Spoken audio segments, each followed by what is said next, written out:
오늘은 귓바퀴 전체를 가지고 이제 상담의 응용이나 건강의 상태를 볼 수 있는 부분을 합니다.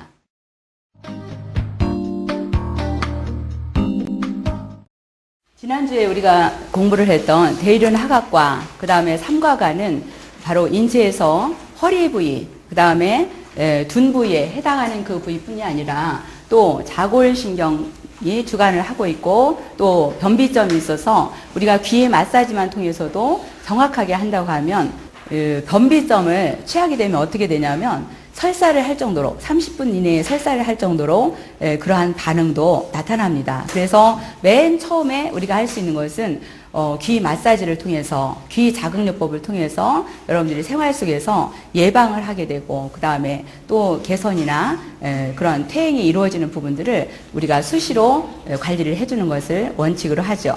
그리고 이제 만성적인 그런 현상이 됐을 때는 기석처방법이라는 것을 통해서 지속적인 그런 관리가 바로 지난주에 했던 부분은 대이륜 하각과 삼과가 또 생리통이나 남성의 전립선 문제 이런 하초로 흐르는 모든 그러한 분비물들이 원활하게 소통이 안 될 때 우리가 반성과 흡혈되어 있거나 너무 하얗다거나 그러한 상태에 따라서 어떤 급성적인 그런 면역기가 약해져서 외부에 감염의 위험이 큰 것들이 붉게 충혈이 되어 있는 그런 상태들입니다. 그러면서 많은 피로감이 오죠. 붉게 충혈이 되어 있다는 것은 너무 힘들어서 우리가 무리가 가서 그러한 신장의 장기에 어떤 열이 발생했다는 그런 얘기이기도 합니다. 그럼 신장은 우리가 물로 비유를 하는데 물이 뜨거우면 너무 붉거나 그 다음에 검거나 하얗거나 그 다음에 어때요?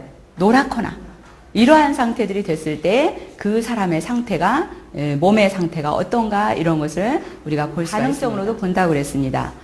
그 부분도 있고 그 다음에 만져서 촉진법으로 여러분들은 지금까지 눈으로 보는 방법들만 공부를 했습니다. 근데 중급의 과정에서는 손으로 만져보고 어떤 촉진법도 있고 압통법도 있고 아픈법도 있는데 손으로 만져서 감각으로 알 수 있는 것이에요. 그래서 너무 딱딱한가? 어떤 분들은 딱딱하죠? 귀가. 어떤 분들은 어때요? 너무 뜨겁죠? 어떤 분들은 너무 힘이 없죠? 어떤 분들은 어때요? 탄력이 있죠? 예. 그래서 우리가 그렇게 손으로 만지는 이 느낌이 두 번째 방법입니다. 첫 번째는 우리 눈으로 보는 방법과 두 번째는 손으로 만지는 촉진법입니다. 그래서 느낌으로 볼 수 있는데 바로 그러한 상태에 따라서 급성인가 만성인가 허증인가 실증인가 이런 것들을 볼 수 있고 또 젊은 분들이 대체적으로 귀가 뻣뻣하고 딱딱하게 굳어있는 그런 경우에서는 내분비적인 호르몬의 그런 기능들이 약하고 척추 부위나 연골 상태가 좋지 않은 거죠. 체크를 해보면 실제적으로 이름도 많아요. 지점이라고도 하고 0점이라고도 하고 미주신경점이라고도 얘기를 합니다. 지점이라는 것은 끝점이라기도 하다는 얘기입니다. 그 다음에 미주신경점이라는 것은 알 수 없는 신경길이다. 왜 그러냐면 이중이 가지고 있는 기능이 어떤 거냐면 부교감신경의 기능을 하고 있어요. 부교감신경이 하고 있는데 교감신경과 부교감은 서로 상반되는 그러한 관계를 갖고 있죠. 근데 이거를 학술적으로 학문적으로 연구를 하다 보니까 이 미로 찾을 수 없는 교감신경과도 연결되어 있는 갈래가 그러는데 기능적인 것은 있다는 거죠. 밤에 오줌을 누는 아이들. 그래서 이러한 것들을 안정을 시킬 때 하고 혈압이 너무 상승을 해서 어떤 중풍의 그런 증조들이 오는 경우에 안정을 시킬 수 있도록 이중자를 취하기도 합니다. 그 다음에 격이라는 부분은 바로 우리 횡격막에 해당이 되는 자리입니다. 횡격막. 횡격막이라는 것은 가로막이기도 하고 간 위에 폐와 심장을 가로지르고 있는 그 선이죠. 그래서 스트레스를 많이 받으면 이 횡격막이 열을 내면서 어때요? 이완수축이 잘 안 되니까 그 뒤에 겹치고 있는 분문, 명치를 갖다가 눌러서 어때요? 소화가 잘 되지 않고 내려가야 되는데 내려가지 않고 역류를 하려는 그런 현상이 있죠. 그래서 이 격자리는 어떠한 기능을 하고 있느냐. 딸꾹질, 그 다음에 피가 뜨거워지면 어때요? 극심한 빈혈의 증상을 일으키죠. 현기증. 그랬을 때 이 자리를 써주는 것입니다. 그 다음에 피가 뜨거워지게 되면 어때요? 가려움이나 습진이 생기죠. 왜 그러냐면 피부까지 영양을 공급하지 못하니까. 그 다음에 피가 뜨거워지면 어떻게 됩니까? 뇌로 혈류가 원활하게 가지 못하죠. 그래서 중풍 예방하는 혈자리로 바로 쓰여집니다. 여러 가지로 많이 쓰여지죠. 그래서 그 다음에 어디 있냐? 이갑종의 코너에 있기 때문에 정각혈이라고도 하는데 그 혈을 무슨 혈자리라고 얘기하죠? 예, 전립선이라고 얘기를 합니다. 근데 그 전립선이라는 부분이 여러분들 시험에도 나와요. 왜 그러냐면 남성의 가장 많은 그런 40대부터 거의 생식 능력이 떨어지면서 진행이 되는 부분이기 때문에 그 해줘야 될 의무가 있어요. 거의가 우리가 그 지금 연령층이 그런 수준으로 거의 있으시기 때문에 도와주셔야죠. 그래야지만이 행복합니다, 여러분들이. 그래서 이 정각혈에 해당이 되는 전립선에서 이륜 쪽으로, 귓바퀴 쪽으로 바로 수평이 되는 자리에 요도라는 혈자리가 있습니다. 어디 부위냐? 대륜 하각 부위와 상가가 부위, 인체의 엉덩이 부위에서 바로 남녀 생식계 질환을 개선하고 엉덩이, 볼기짝 부위다. 그러면 어때요? 거의가 우리 꼬리뼈, 위추 부위까지 다 해당이 되는 부위에 속하기 때문에 그래요. 그리고 이 부위를 흐르고 있는 바로 신경, 자골신경이 있기 때문에 바로 자골신경이라고 얘기를 합니다. 자골신경은 앉는 뼈에 가로지른 선을 얘기를 합니다. 그래서 자골이라는 것은 앉는 뼈죠. 그 뼈에 연결되어 있는, 흐르고 있는 그런 신경점을 그래서 중국의 황제 내경에 있던 거를 바로 태아가 거꾸로 있는 그런 형태를 갖고 있는 것으로 응용해서 발전시킨 것이 프랑스의 폴 로지에 박사라고 그랬어요. 그쵸? 50년째 그분이 접해서 6년간을 연구를 해서 1957년도에 바로 정의가 나온 부분인데, 그래서 중국에서 다시 역수입을 하게 된 이유죠.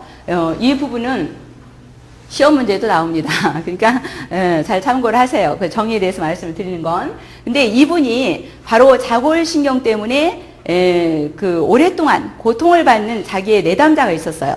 근데 자기가 어떠한 방법으로도 치료를 못했는데 어느 날 보니까 회복이 됐다고 왔어요. 그러면 어떻게 됐냐? 이 자골신경통은 어떻게 반응이 나타나느냐? 반응이 나타나는데 대개가 가로지른 선으로 주로 나타납니다. 어떻게 반응을 하느냐? 요렇게 선상으로 반응이 주로 나타나요. 그래서 여기에 선상으로 나타나면 자골신경통을 앓고 있는데 하지 쪽의 통증을 모두 관장을 합니다. 그래서 무릎이 아파도 허리가 아파도 우리가 자골신경통자를 쓰게 되는데 정확한 자리에 제대로만 하게 되면은 즉석에서 어떤 침감이 가면서 그 통증이 완화되고 바로 걸을 수 있는 그러한 기능을 해요. 그래서 어르신들, 주로 연세가 드신 분들이나 나이가 젊은 분일지라도 그런 신경과 경락의 소통이 막혀서 일시적으로 나타나는 경우에서는 즉석에서 즉효 효과가 있는 자리이기도 해요. 하각에 안쪽으로 삼가과와 경계처 지역에 교감이라는 그러한 혈자리가 있습니다.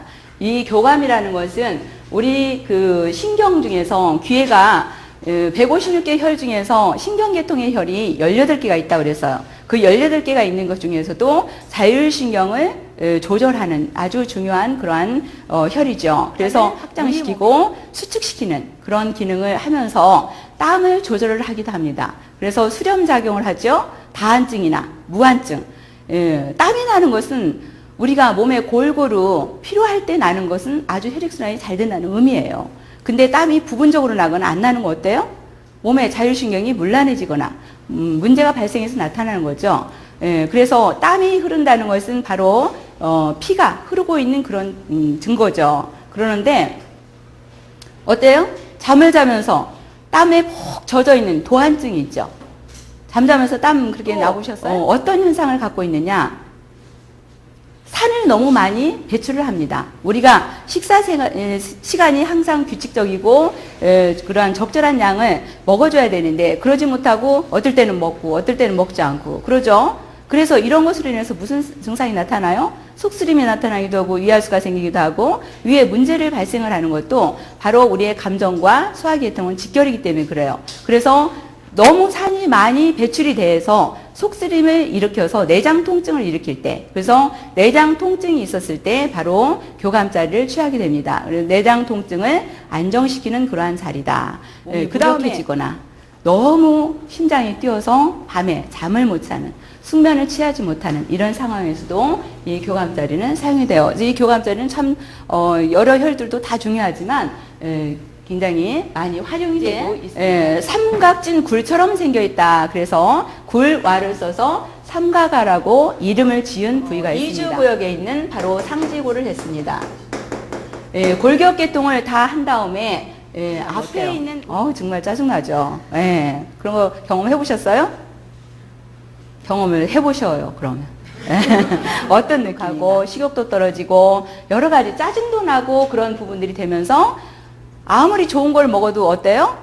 소화를 시켜서 필요한 것들은 흡수를 하고 불필요한 것들은 내보내야 되겠죠. 그래서 이 중추 부분에서는 분류를 해서 해독하고 걸르는 그런 상황을 합니다. 그래서 탁기와 또 청기와 그 다음에 고체와 액체로 되는 것들을 각자 불필요한 것들을 배출하고 필요한 것을 흡수하는데 그러한 불필요한 것들, 찌꺼기들이 어디로 가요? 하초로 내려가야 되겠죠. 가운데 움푹 파여 있는 거 어떻게 보면 사람이 거꾸로 있는 웅크리고 있는 그런 형태에서 이 생식기 부위를 표현하고 있는지도 모르고 외생식기와 항문까지가 포함이 되겠죠. 그러면 그 부위로 뭐가 발생이 됩니까? 뭐가 흘러나가야 돼요? 대변 있고 그 다음에 소변 있고 그 다음에 생리가 있고 전립선이 있겠죠. 바로 이러한 호르몬의 배설 과정에서 일어난 불필요한 호르몬이 배출이 돼야 되겠고, 그 다음에 또 대사 과정에서 영양물질이 흡수되고 남은 찌꺼기, 탁기로 된 고체와 액체, 이 부분들이 배출이 잘 돼야 되겠죠. 그래야 우리 몸이 잘 정화로워서 균형을 잡아서 건강한 그러한 생활이 될 텐데 그 부분에서 바로 이 상과가 부위는 여성하고도 참 관련성이 많습니다. 그 부분에서는 여러 가지 그 상과가 부위를 보면서 응용의 가치가 참 커요.